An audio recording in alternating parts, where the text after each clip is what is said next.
Yo, what up, YouTube? It's your boy Topics. Welcome back to another one. Welcome to Peak Game TV. Now, check this out. We got another one. Now, we all are familiar with the music industry, and you know what I'm saying, the dark secrets that it holds. And one of the conversations is built around a contract that's in the music industry that's called the Death Clause.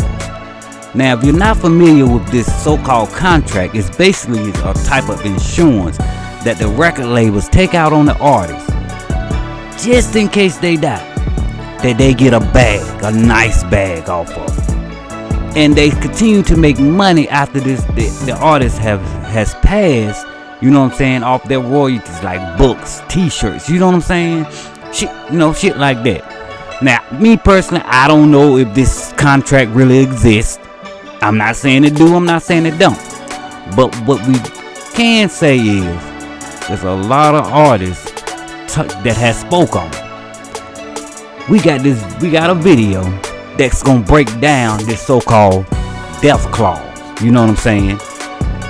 And the mystery behind some of these artists is death. Even going back to, you know what I'm saying, the 50s and 60s. You know?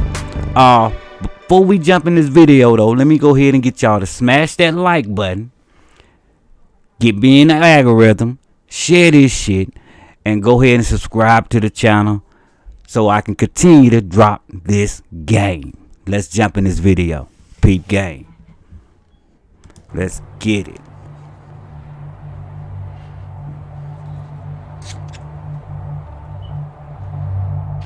Social segment tonight, the new payola, a sour note that is tainting the rock music business once again. It was back in the 1950s that payola became a way of life in this industry.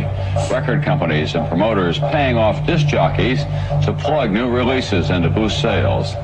Today, the practice appears to be back, with a group of independent promoters playing a major role. And federal authorities are investigating a possible mafia connection. Damn. Just how important the rock music business is. Now check, but that don't just, you know what I'm saying, surprise me that the mafia had their hand in music. You know what I'm saying? Shit, what didn't they have their hand into? You know what I'm saying? If it made money, you know what I'm saying, they had their hands in it. To the mafia became clear last month at this New York City hotel.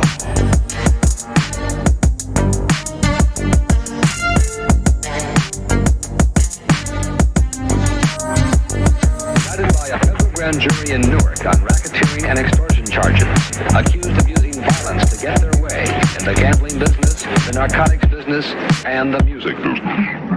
See what I'm saying? But it was not his association with Mr. Reagan that Frank Sinatra was asked about yesterday.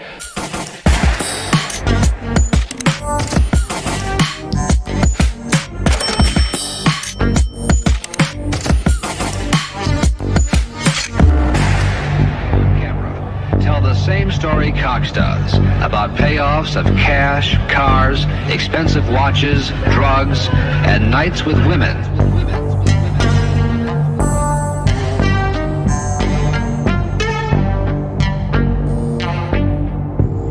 Shit, y'all. We may have to do more than one episode on this. Might be more than one reaction. Shit.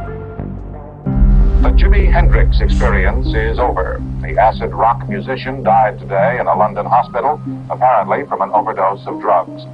The death of another rock musician was disclosed today. Jim Morrison, 27 years old, lead singer of The Doors. His manager said Morrison died 6 days ago in Paris, either of a heart attack or pneumonia. But the death was kept secret to avoid a sensation. Hold up. Kurt Cobain, the lead singer of the enormously popular rock band Nirvana. How they not know? They said either from a heart attack or pneumonia. And shit, the way they naming off rock stars, shit, it sound like the way they name off rappers today. You know what I'm saying? No pun intended. Just, I mean, speaking, on some real shit. I mean, think about it. The way they name off rappers today is how they named off rock stars back then. Shit. Is dead at the age of 27. More now from NBC's Brian Williams. The international music industry is in shock with the death of rock star Michael Hutchence. The body of the INXS lead singer was discovered in a Sydney hotel room late this morning. The Hollywood coroner says an overdose of narcotics is responsible for the death of the well-known rock singer Janis Joplin. Miss Joplin was found dead in her bedroom last night. Dang. Exactly what happened inside the iconic Beverly Hilton remains a mystery. Paramedics raced to the fourth floor and found a lifeless Whitney Houston inside her hotel room bathtub. Both the Los Angeles Times and CBS News are both now reporting that Michael Jackson has died.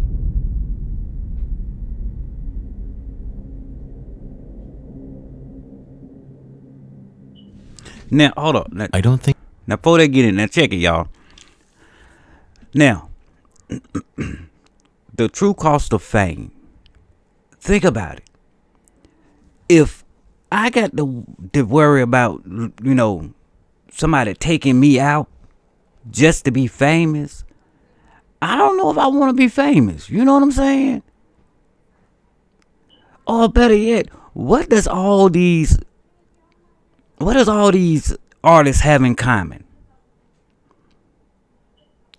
Huh? At this point. Overdose or suicide. You know what I'm saying?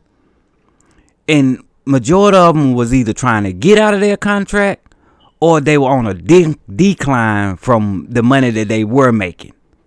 So the record labels were actually either gonna lose out or losing out. Allegedly. You know what I'm saying? Just ponder on that shit for a minute. You know? I think many people at first glance would regard being a popular musician to be particularly deadly. But looking at the data, we see something rather peculiar.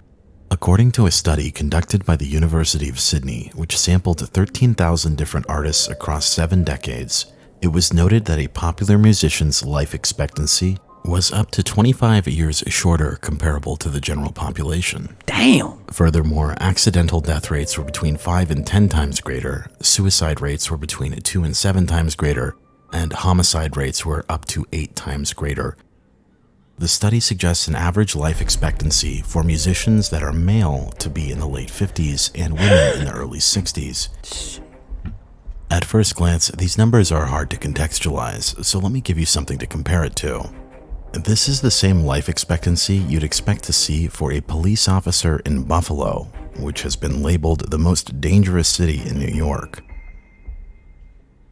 Or if we're talking about the 90s, a male musician has a shorter life expectancy than a coal miner in China in the 1980s.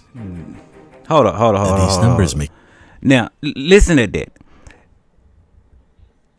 A male superstar in the industry got a shorter life expectancy than a coal miner from China back in the day. Do you know how deadly it was to be a coal miner back then? Shit. So basically, to be a superstar, you basically taking damn life chances just to be a superstar. Is fame that important? If this don't tell you there's something wrong or something going on that we don't know about in the music industry, I don't know what the hell else will. This shit is crazy. Make it clear as day that the true price of fame in the music industry is up to 25 years off your life. But that's not to say that fame is this deadly across the board. In another study that sampled 1,000 different notable people from 2009 to 2011 from all professions, they found that those notable for their work in business, politics, or military generally lived longer than the national average, while writers, performers, and other creative types were only noted to have their lives shortened by a year. So what is going on with the music industry in particular? Right. Something ain't right. That's While crazy. we've established that the music industry is particularly deadly, the vast majority of the literature on the phenomena seems to isolate this to just one or two things, such as the added stresses from fame or the ease of access to substance, or that creative types tend to be more predisposed to mental illness. While there's no denying that these factors definitely play a role in this phenomena, perhaps there's a bit more to this story. While much of the formal research on this topic scrutinizes what is wrong with the artist as an individual, perhaps it's better in this case to focus on what is going on within the industry as a whole. Because if you shift focus away from the individual to the industry, and you pause for a moment to think about the financial incentives of the music world, you'll notice something incredibly concerning. Music is one of the few industries on the planet where someone's work is worth significantly more to a company after their passing. See, let me say this now. Now look. See, that caused a problem right there. Cause see, there's devious people in anything you do, and the moment they see that the life expectancy, the life of a musician is more valuable to them dead than alive, you have evil people out here that plots on it. Yeah, I can make a bag off of them while they're living, but if they dead, I can make 4 bags off of them. And I hate to say it, but you got to really think like that. And I ain't saying that they run the industry, but I am saying there's some wicked shit going on in the industry. You know what I'm saying? If you feel me there, you know? Generations are remembered by the art that they leave behind, and the easiest way to be remembered is to be hailed as a legend from that time period. A premature death can take an artist from a good artist to a legend. Listen to this. Which can in some cases solidify an artist's recording catalog to be a cash cow for decades to come. Now check it, y'all. And don't get me wrong. Now, when I bring up this name, I ain't trying to diminish what they done. I ain't trying to, you know what I'm saying, throw no dirt on their name. But you take Nipsey Hussle. Now, I knew of Nipsey Hussle when he was alive. I've heard his music before. You get what I'm saying? But there are a lot of people in the world that had never heard of Nipsey Hussle. You know what I'm saying? Now, in his neighborhood, he did great things. In his neighborhood, he was well known. But there are some people saying that even in Cali, they didn't listen to his music like that. After he died, they just threw that name legend on him and just promoted him nonstop. You know? Now, does that mean that the industry had some play in his passing? No, I ain't saying it. But what I am saying is somebody they capitalized on it. They capitalized like a mug on it. You know what I'm saying? At least that's what it looked like. You know? Just imagine with these artists out here that allegedly were assassinated because of the so-called death clause, if it exists. You know what I'm saying? You take Tupac. Now, look at his catalog at his best. The things he did, he was only 25, and look at what he accomplished. So just imagine how much somebody made off of him after his passing and still making off of him. Michael Jackson used to, if you don't remember, look how Prince shit just shot up out the roof. And these are deaths that some people say they don't understand, it can't be explained.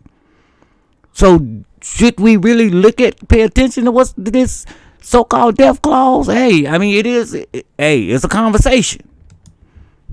Think about this for a moment. When an artist signs his name on the dotted line to a record company, the record company will in many cases own all of the masters for the songs recorded under that contract. Damn. And when an artist signs to a major label, it's safe to say that their death is in many ways factored into the initial investment. Wow. And in many ways, after an artist has peaked in popularity, there becomes an awkward point in their career where the artist is worth more to them dead than alive. That's crazy. That shit's crazy, yo.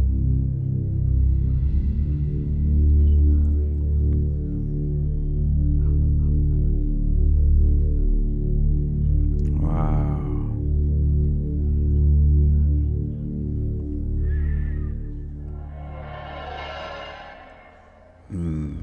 mad at him due to the business that he did. Yeah. And I can't even say mad, is that they didn't have a part of it. Let's be real. I'm gonna say it out there straight for everybody listening. My uncle didn't die. He was murdered. I feel the same thing about Prince. We're losing a lot of stars, because you have to remember, these are basically insurance policies. When he dies, whatever was owned by the company reverts back. We're not talking about $100,000. We're not talking about $1 million. We're talking about billions of dollars. Notice that when my uncle dies, why do you hear all his music? Why is there a Motown cartoon out now? Okay, well, obviously when my uncle was alive, he wasn't given the rights to anybody. But when he dies, all of a sudden, he make a good point. Why all of a sudden Michael Jackson, after Michael passed, his music just start being played out the blue? All of a sudden, you know what I'm saying, certain things are being promoted when Michael won't doing it. We all know what happened, what he said about Sony. Not long after that, we know what happened. Prince, you hear how he was talking. Not long after that, look what happened. You even take the rappers today. You see what I'm saying? Who's really benefiting from these artists after their passing? Because a lot of the times it's not the family. The record label gets all that back and continue to make money off of it.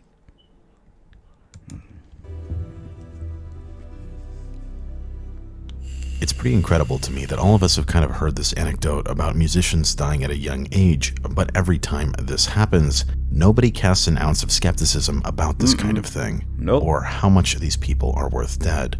That, in my opinion, is the true dark side of the music industry. And it seriously does not help that social media in the modern day has made artists' deaths even more lucrative. As one Nielsen executive had stated in 2016, if Earth, Wind & Fire's Maurice White passed away 10 years ago, you might have read about it in a paper and then waited until there was a store open, he said. Now the news cycle travels extremely fast, and you get more awareness. The instant gratification is there. You can buy it or stream it, and it magnifies the consumption. Now, instant gratification is definitely an interesting word choice from this Nielsen executive, especially considering some of his other comments in the same article. This was different from other years, Dave Bakula, Nielsen's senior vice president of Industry Insights, told the Post. The news cycle is very viral. I've never seen a year like this before. The number of big-name artists passing away. The music industry is getting an extra boost from the celebration, he added. Notice that the author of the article here had to add this for context, but obviously I am nitpicking a bit. Hold on. The industry is getting a boom from the passing of artists. So now when the industry get a boom, who benefits the most off that? We're going to go back to that word. Who benefits the most? Y'all young cats out there that's trying to get in this, y'all listen, ladies and gentlemen, those who are trying to get into the entertainment industry, be careful who you let around you. Pay attention to your circle. Now we've had, people like Rizza Islam that are already dropped jewels and let you know that they put people beside you. You know what I'm saying? To watch you. To make decisions for you. Even when you think you're actually making that decision. It's actually them pushing you to the decision they want you to make. And the moment you don't do what they want you to do, or they feel like that you ready to, leave, be careful. All of you probably know what this executive is talking about. Whenever an artist passes away, everyone comes out to show their respects on social media, and this effect has an uncanny ability to run up sales numbers. While in recent history it's been labeled the Prince effect, we have known for quite some time that an artist passing can be lucrative. But just how lucrative it is, we are just now getting to measure the effects more closely in the modern day. One paper titled Music, Death, and Profits lays this all out for us. Notably, this was the first study of its kind to show the long-term effects of this phenomenon. In their study that monitored 81 artists who passed away from 2015. Hold on. The passing of notable artists such as Prince, David Bowie, and Tom Petty has generated a surge in music sales associated with them. However, the impact of the death of these artists on sales that follows their death is not well understood. We aim to understand what happens to long-term effects on post-death sales and whether there is a return to pre-death levels. We use standard fixed effects panels estimations to assess the impact of an artist's death on the sales of the artist albums and the rate at which album consumption decreases. Thereafter, we leverage a data set of daily album sales for 81 artists associated with 109 bands who died between January 31st, 2015 and December 1st, 2017. Our findings show that the rate of sales does not return to pre-death levels, but instead is in most instances persistently higher even several years after the death shock occurs. Keyword: music consumption, artist death shock after death, music sales. What's that? Phenomena, music sales, portfolio management. Their recent passing of notable record artists such... Oh, that's the same thing I was reading. Damn. So you mean to tell me after these artists die, not only do their record sales spike to unimaginable levels, even higher than they were when they was alive, but they stay up there. So they constantly reaping the benefits off that death. Yeah, somebody said, yeah. This death clause. In 2017, they found something pretty disturbing. Our findings show that a rate of sales does not return to pre-death levels, but instead is in most instances persistently higher even several years after the death shock occurs. Album sales leapt a staggering 226%. Album sales leapt a staggering 226%. On average, just on the day the artist died. Wow. And they doubled overall on average for the first 100 days. Damn. For bigger artists like Prince, the effect was even more pronounced, plus as he saw a 16,000% increase, while other large artists saw very staggering numbers as well. 6,080%. Furthermore, looking at the album sales for other rappers who have died young, we see that almost all of them see commercial success they never saw in their own lifetime. Look at that shit. All these artists. As if the financial incentives weren't already way too far in the wrong direction, this actually gets a hell of a lot worse.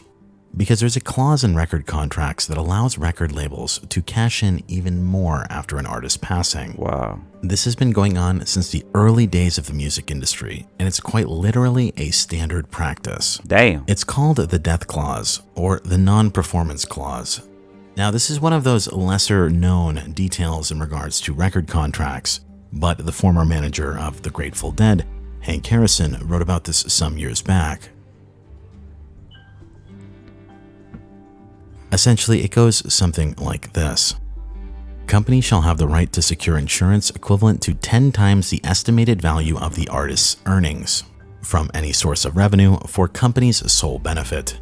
Companies shall be allowed to employ any insurance carrier or combination of the same to assure this benefit and need not consult or require signature compliance from the artist.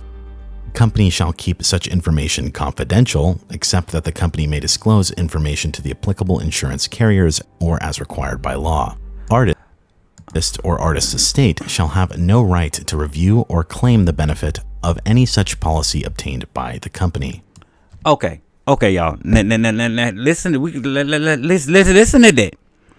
Companies shall have the right to secure insurance equivalent to 10 times the estimate value of the artist's earnings from any source of revenue for company solo benefit. In Cobain's case, that amount to several billions with a B. Companies shall be allowed to employ any insurance carrier or combination of same to ensure the benefits and need not consult or require signature or compliance from artists. So basically, that means they can take out their insurance out on you. They ain't got to tell you about it. They ain't got to discuss that shit with you. And they don't need your signature. You get what I'm saying? Companies shall keep such information confidential except that company may disclose such information to the applicable insurance carrier. So the only person they got to give information to is the insurance carriers, or as required by law.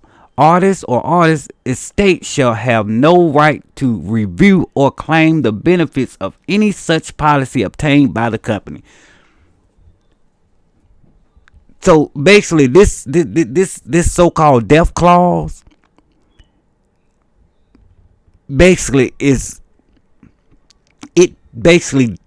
just take all the finances from the relatives, the mama, the daddy, the baby, the kids, pretty much, and anything that artist make, you know what I'm saying, well, their catalog make after he's gone, the label gets a cut of it.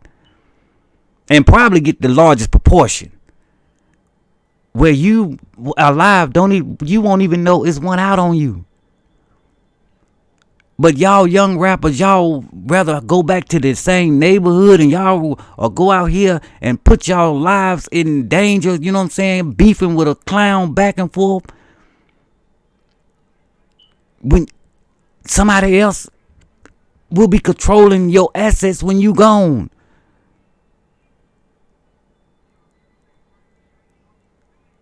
It's already evidence that the life expectancy of a rapper or any of an entertainer, shit is, hell, you damn near to make it to your 40s. Hell, this day and age, you might not even make it to the damn 30.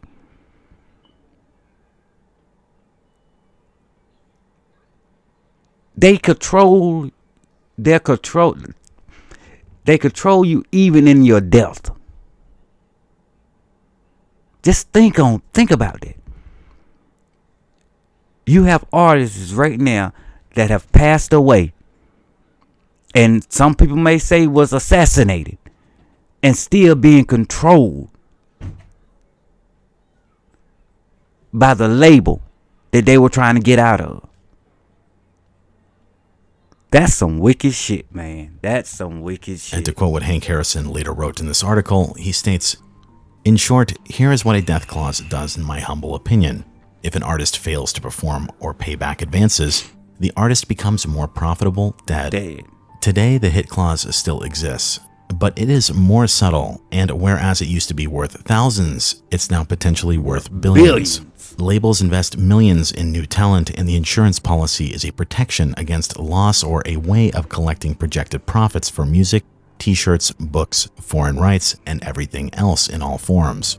See what I'm saying? Now, don't get me wrong. Now, if you really want to look at it, it's a great business strategy, if I could say that. Because if you think about, a lot of times the record label, they put a lot of money into that artist. And let's say they didn't put a lot of money into the artist, and the artist up and happened to pass away. And now they out of millions. You get what I'm saying? So if the death clause, if it's used right, and if it's handled with morals, you see what I'm saying? Then I don't see nothing wrong with it. Because like I said, these labels put money into these, you know what I'm saying, in up and coming artists. And like sometimes millions of dollars.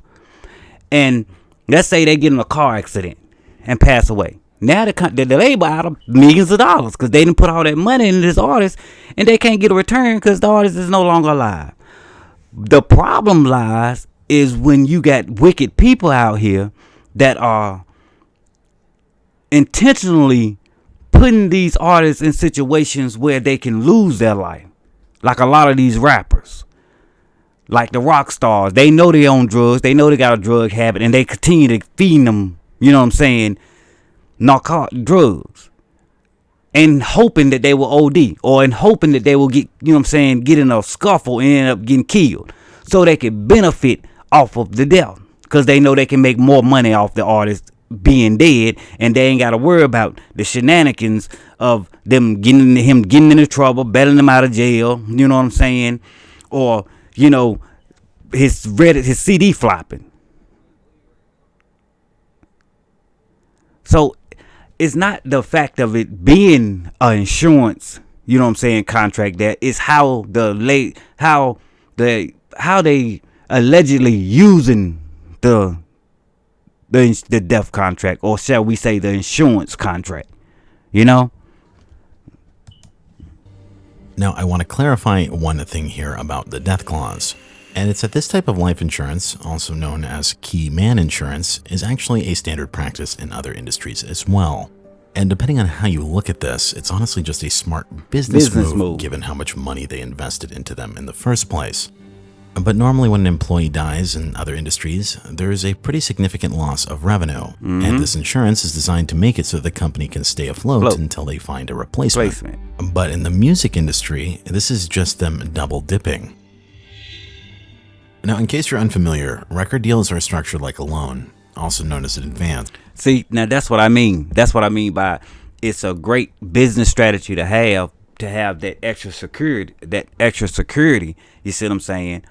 But the problem with the music industry is they double dipping. They making buku money off the artist while he's alive, and then when the artist pass away, they double that money, because now their song is spending constantly because of the all the publicity and all the talk that's being talked around the death of the individual. So they capitalizing on somebody's death, instead of letting the family grieve and that money take care of their siblings or their loved ones. It's a certain amount the artist gets to keep for living expenses, and the rest will usually get poured into the cost of making an album as well as marketing it. While the specifics will vary from deal to deal, the premise is pretty much the same across the board. Only after the label is paid back in full will the artist receive any royalties on the music recorded during that time. And assuming all goes well with the contract, the process will repeat with a new contract and new debt. If they don't succeed though, or paying back the label is taking too long, or the artist is trying to get out of the deal, then the death clause conveniently helps the label collect. What's more, as bad of a reputation as record labels may have, they aren't the only ones with perverse incentives. The artist also has to consider that his own loved ones might be out to get him as well, presuming any family members may be included in their will. Damn. And if that wasn't bad enough, it has become a far more common practice for artists nowadays to sell parts of their recording catalog on brokerage sites like Royalty Exchange. And I'm just going to flat out say this right now, it's only a matter of time before something bad happens with one of these Royalty Exchange platforms. As one article from MarketWatch stated, buy some of the rights to a rock star's music and you're likely to see a big bump in your royalties if he or she dies suddenly. It creates some awkward incentives. Don't be surprised if this turns up as the plot to a Hollywood thriller sometime soon. So yeah, nowadays, basically an artist has to worry about literally anyone and everyone potentially having a price on their head.